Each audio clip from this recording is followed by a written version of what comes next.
I feel like talking my shit. I feel like talking my shit. I feel like talking my shit. I feel like talking my shit. Ay, I got a pitch in the rear. All right, good evening, everybody, and welcome to the Aftermath. My name is Saul G. On a Friday night in the beautiful city of Atlanta. Tonight, I am joined by Bryson Gray. Some of you might not know who he is. I'm going to let him introduce himself in a second. I have brought this young man on the show tonight because he was involved in an incident that we will show you video of in a second. But I will go ahead and bring this young man, and I will let him introduce himself. And Bryson, go ahead and let the people know who you are and where they can reach you on social media and things like that. What is popping, y'all?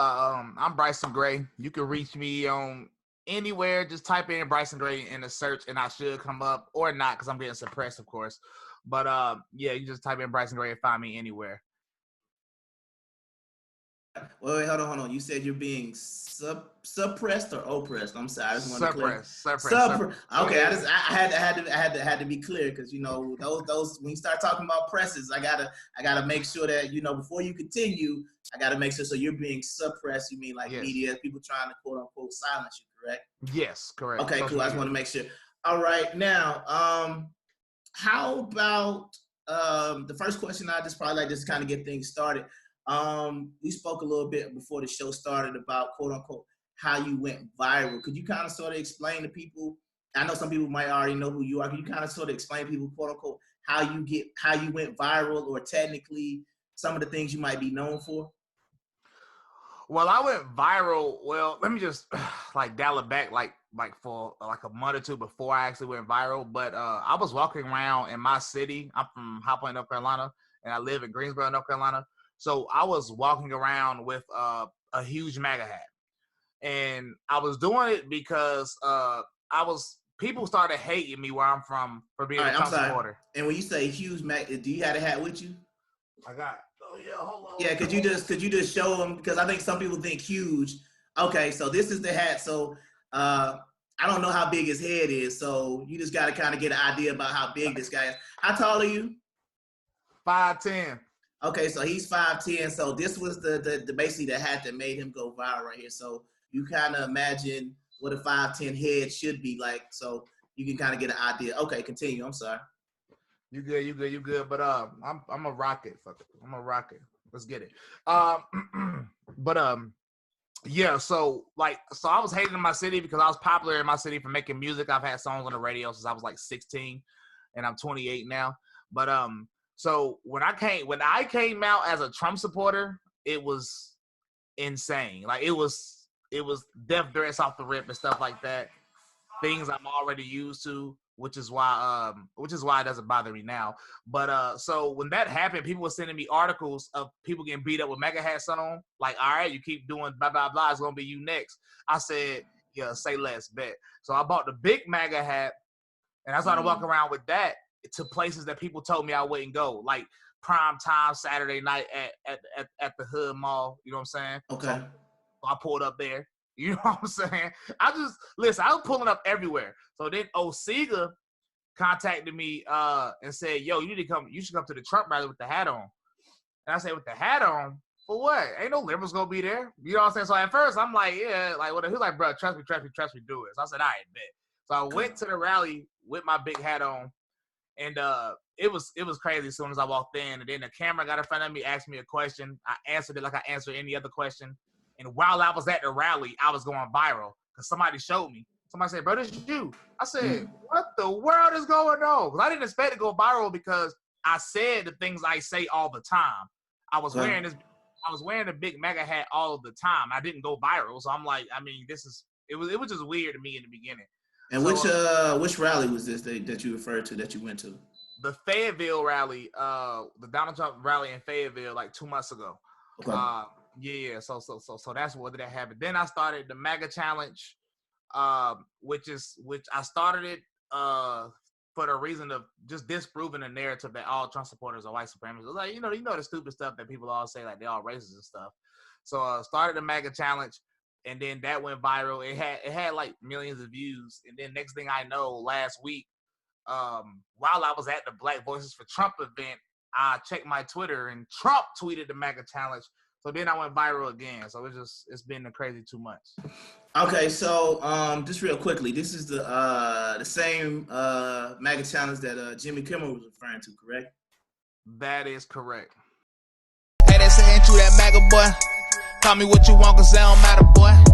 I just speak the truth, that's something they don't understand. Why these white liberals trying to tell me who I am? Don't put me in groups, cause I'm my own man. I said I wasn't Democrat and lost a few friends. Radio stopped playing me, I lost a few fans. But tell me I'm a victim, cause the power in my hands. I am not a victim, I am not oppressed. They keep taking shots, so I might just buy a vest. They said no, with my MAGA hat, I told them say less. I bought the biggest MAGA hat, I did it just to flex. Wear it every day just to make them boys upset. I can't be controlled by nobody or a check. They call me a coon, I'm not impressed. They don't like the truth, so the least they gon' suppress. You started the MAGA challenge, and the MAGA challenge is what? What is it? What is the quote unquote not the goal, but yeah, what is the goal of the MAGA challenge? Well, I made a song called MAGA Boy. And when I made it, a lot of people was liking it on Instagram. This is before I posted it on Twitter. And Angela Stanton wanted to open, like, she wanted me to send it to her with an open space in it for her to rap on it. Okay. Next thing I know, she posted it on Instagram, and I threw it out there. I commented and said MAGA challenge just to see what was gonna happen. I was like, Next thing I know, she added it in the caption. When she added it in the caption, I'm like, hold on, we might as well start something. So then I said, boom, went to Twitter with it. When I went to Twitter with it, 'cause I already had like 25,000 followers. When I went to Twitter with it, it just went crazy. So the MAGA challenge is just you rapping to my song MAGA Boy, and you just rapping about why you like Trump, basically. Okay, so you did the beat as well? No. The beat came from freebeats.io. Yes, website. Okay, cool. In a second. Well, let's talk about what happened at the event. Was it at NC State? Yeah. At the culture war of it with Charlie Kirk at NC State. Yes, correct. Okay, yeah. Well, first of all, go ahead and give a little background real quick about what the culture war, I guess, was intended to be or what it was supposed to be, and then explain what happened to you at the event. Well, Culture War, I think it's a college speaking tour from Charlie Kirk, and he'll have guests on, and they're talking about, culture and about the actual culture war. I'm assuming. It's not my event, but I'm assuming that's what it is. Okay, and the video that we are going to show basically shows you involved in a little incident. And what I'd like you to do is kind of explain to you. I know you don't have the video in front of you, and we're not watching it, but could you explain for the people who are going to see the video what exactly was going on? Well, what happened in the video is, of course, I wear my big MAGA hats. That's what I do. It wasn't this one. It was actually my cowboy MAGA hat, which is way bigger than this one. And I had on a shirt that said abortion equals murder also. And plus I had on the Yeezys because, fully out there. So I pulled up, and me and Oseaga walked in.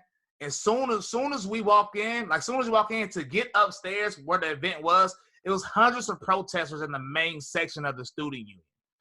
Like hundreds. So as soon as I walked in, of course they hated the MAGA hat because you're extra bad. You're already triggered. You got too much soy in your system. You're already a little feminine if you're a guy in the protest. So you already hate Nazis, which is all Trump supporters. So once you see somebody walk in that's black, so you're already confused because, like, black guy with a MAGA hat on, alert, coon.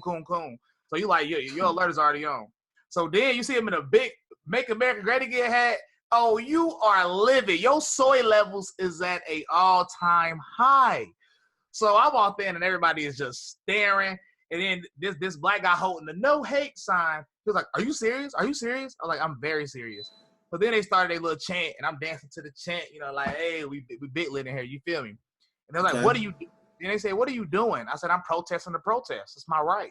I mean, obviously. So, because they was mad, cussing me out for no reason. So since they was cussing me out, now I'm gonna troll them. So I'm trolling them. So people started coming over, trying to take pictures with me, Trump supporters that was on the outside. And as I'm about to take a picture with this older lady, I felt somebody take my hat off my head. Okay. And, when that happened, he tried to run out of the door. Like, he really thought he was running a 4-2 out the door on some Hussein Bolt type vibe. But little did he know I don't play them games. So I just turned around quick. I just jacked them up, got my hat back. The police came, and everybody was scared because everybody thought the police was going to do something to me because it looked like I was the aggressor, even though I was not. So everybody around told them, like, no. He took his hat. He's getting his hat back.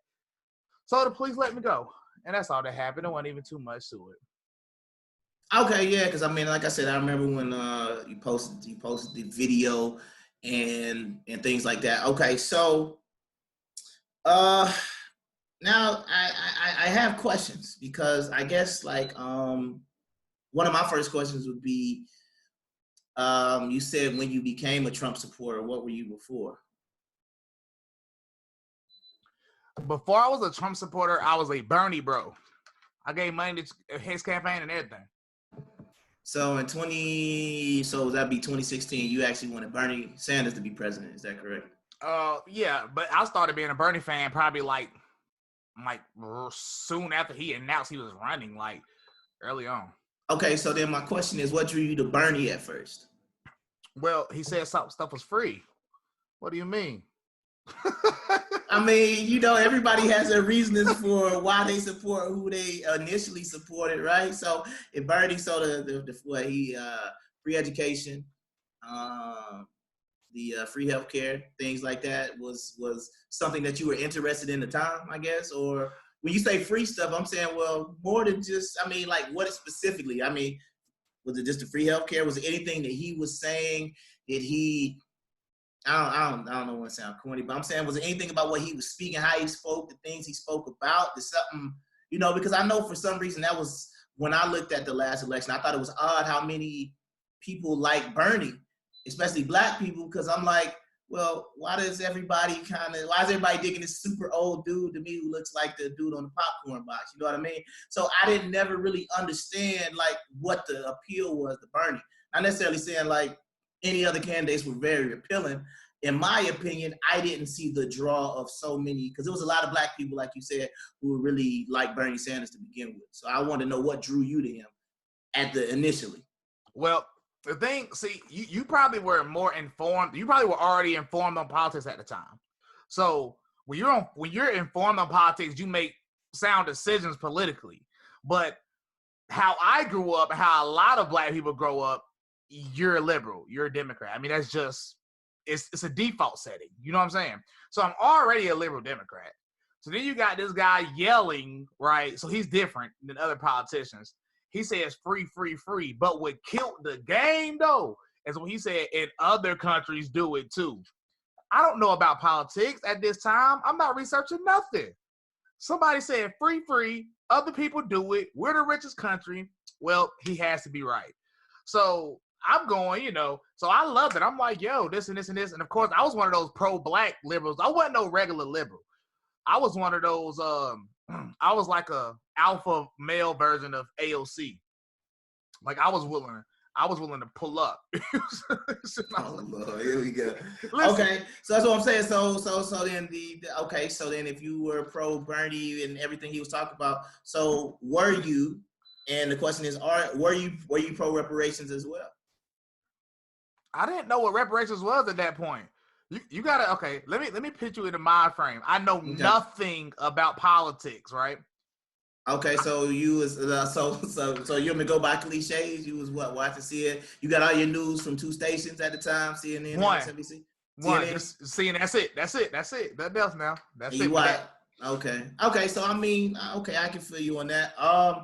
So then my question is, okay, so let's talk about that, because that is even not something that's being discussed right now, but it is something kind of sort of on the agenda. And I understand we're still going back to where you were, but based on everything, I guess, let's say the 2016 you, with the 2016 you, if you knew what reparations were, you would have been for that.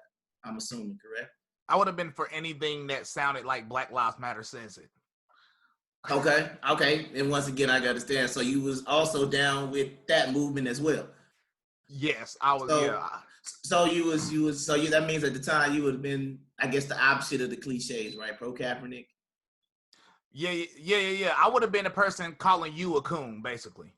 Well, not me, because I kind of sort of didn't necessarily go fully all to one side. So And that's what I'm trying to say. Yeah, because I don't necessarily go with the quote unquote the cliche. If you had to build a black conservative, and we're going to do that in a second, because I want to see, you know, like I said, what your honest response would be. So you was pro Bernie. Now explain to me how you went from Bernie and everything that he stands for and the policies, which are night and day different between Trump and his policies. How did you go from Bernie, and with all the stuff that you was hearing about Trump, how did you kind of sort of transition to where you are now? Well, I'm a prideful person, so I was loud about like a Bernie. So when I was on Twitter, you know, getting into debates with conservatives, I found myself like attacking them, calling them names, racist, the usual. But see, the difference is I'm a prideful person. So I knew I was losing these debates.